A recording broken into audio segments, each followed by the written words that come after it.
آج میں آپ سے ایک سوال پوچھنا چاہتی ہوں، وہ سوال جو کبھی کسی طاقتور انسان نے نہیں پوچھا، وہ سوال جو کبھی کسی پڑھے لکھے انسان نے نہیں پوچھا، اور وہ سوال جو کبھی ہم نے کسی ٹیکسٹ بکس میں نہیں پڑھا، اور وہ سوال جو کبھی ہمیں کسی اسکول نے نہیں بتایا۔ اور وہ سوال یہ ہے کہ اگر اسلام میں عورتوں کی جگہ نہیں تھی تو سب سے پہلی مسلمان عورت کیوں؟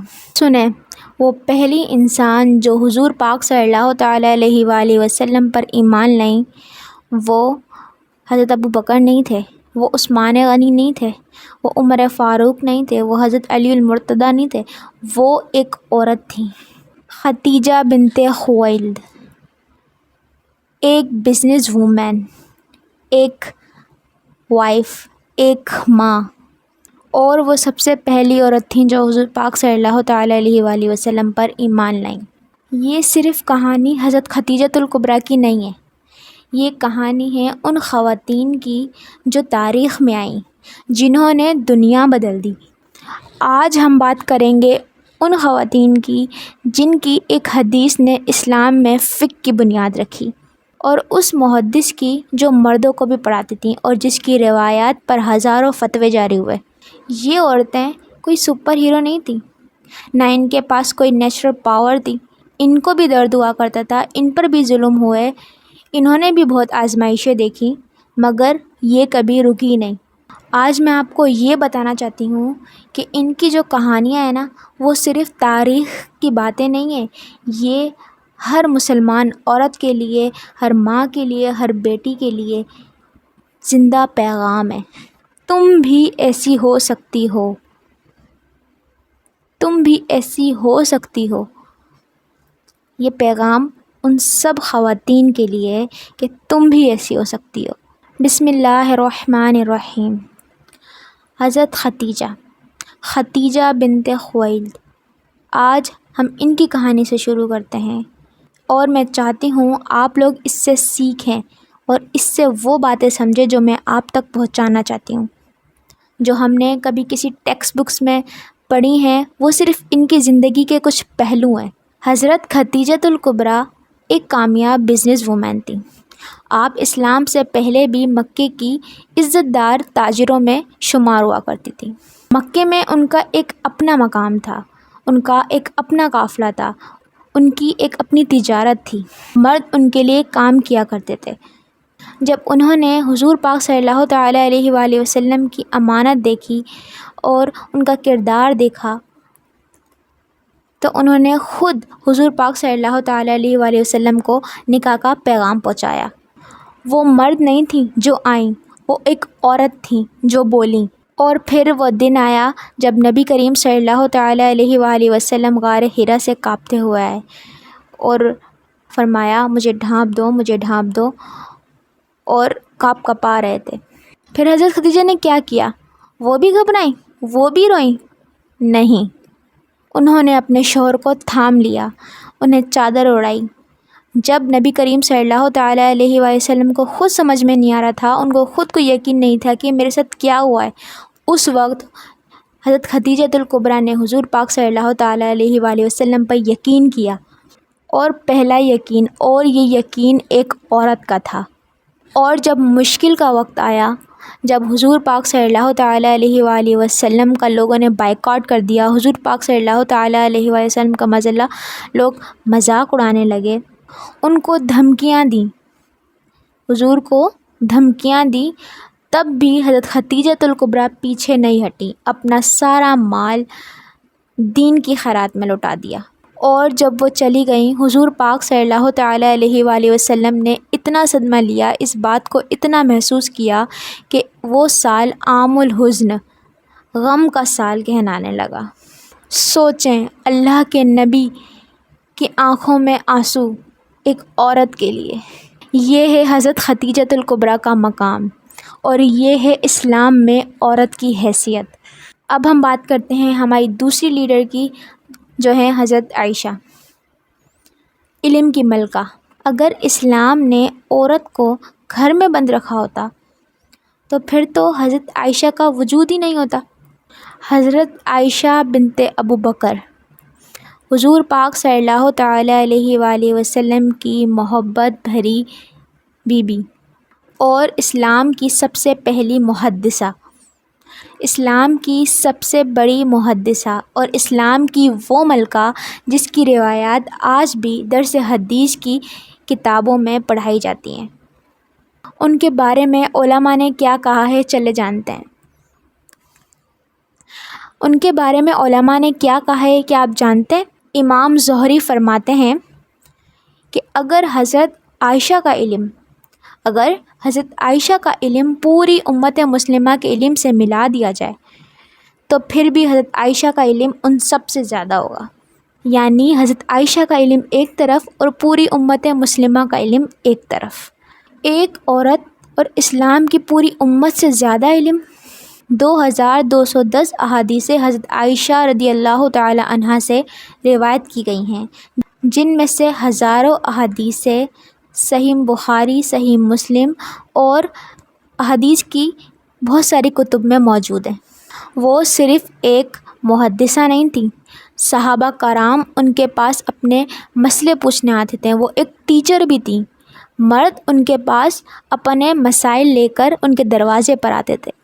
حضرت عائشہ گھبراتی نہیں تھیں، وہ جواب دیتی تھیں اپنے علم سے، اور جو بات ان کو سمجھ میں نہیں آتی تھی وہ اس کی تصحیح بھی کرتی تھیں۔ ایک مرتبہ ایک صحابی نے کچھ کہا جو حضرت عائشہ کے مطابق بات درست نہیں تھی۔ آپ نے اسی وقت ان کو کہا کہ یہ بات ایسی نہیں ہے، میں نے حضور پاک سے ایسی بات سنی تھی۔ عورت کا علم مرد کی غلطی تھام سکتی ہے، یہ ہے اسلام۔ اور یہ بھی یاد رکھیں، حضرت عائشہ کی زندگی میں بہت ساری مشکلات بھی آئیں۔ وہ افق کا سال، لوگوں نے بہت سارے الزام لگائے، مہینے بھر کی تکلیفیں، اپنے باپ کی عزت کا خوف، اور پھر حضور پاک صلی اللہ تعالیٰ علیہ وآلہ وسلم کے گھرانے کا سکون، نبی پاک صلی اللہ تعالیٰ علیہ وآلہ وسلم کے گھرانے کا سکون گم ہونا۔ لیکن اللہ تعالیٰ نے قرآن مجید میں حضرت عائشہ کی برات میں آیت نازل فرمائی جو سورہ نور میں موجود ہے۔ اللہ تعالیٰ نے ان کا ساتھ دیا۔ یہ ہیں ہماری لیڈر۔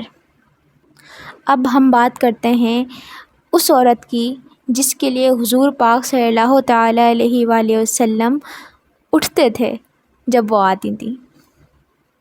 حضرت فاطمہ الزہرا رضی اللہ تعالیٰ عنہ، حضور پاک صلی اللہ تعالیٰ علیہ وآلہ وسلم کی سب سے چھوٹی اور سب سے پیاری شہزادی، حضور پاک صلی اللہ تعالیٰ علیہ وآلہ وسلم کی جگر کا ٹکڑا۔ حضور پاک صلی اللہ تعالیٰ علیہ وآلہ وسلم کا معمول تھا کہ جب حضرت فاطمہ آتی تو آپ اپنی جگہ سے کھڑے ہو جاتے اور حضرت فاطمہ کا ہاتھ تھام لیتے اور انہیں بوسہ دیتے اور انہیں اپنی جگہ پر بٹھاتے۔ وہ بیٹی تھیں مگر نبی پاک صلی اللہ تعالیٰ علیہ وآلہ وسلم کے لیے جگر کا ٹکڑا تھیں۔ مگر حضرت فاطمہ الزہرا کی زندگی آسان نہیں تھی، ان پر بھی مشکلات آئیں۔ انہوں نے بھی قریش کے ظلم دیکھے، انہوں نے بھی اسلام کے مشکل ترین مدت حضور پاک صلی اللہ تعالیٰ علیہ وآلہ وسلم یعنی اپنے والد کے ساتھ گزارے۔ انہوں نے بھی وہ بھوک دیکھی، انہوں نے بھی تکلیفیں دیکھی، انہوں نے بھی قریش کے ظلم دیکھے۔ ان کا نکاح حضرت علی بن ابی طالب سے ہوا۔ آپ گھر کا کام کرتی، آپ چکی چلاتی یہاں تک کہ آپ کے ہاتھ چھل گئے، پانی دور سے بھر کے لے کر آتی، آپ کے پاس کوئی خادمہ نہیں تھی۔ آپ حضور پاک صلی اللہ تعالیٰ علیہ وآلہ وسلم کے پاس تشریف لے گئیں اور آپ نے ایک خادمہ کا سوال کیا، اپنے والد سے کہا کہ مجھے ایک خادمہ چاہیے۔ ایک رات کام کی تھکن کی وجہ سے آپ نے حضور پاک صلی اللہ تعالیٰ علیہ وآلہ وسلم سے ایک خادمہ مانگی، تو آپ نے کیا فرمایا؟ کیا آپ نے ان کو خادمہ دی؟ نہیں، بلکہ آپ نے فرمایا کیا میں تمہیں ایک ایسی بات نہ بتاؤں جو اس سے بہتر ہے؟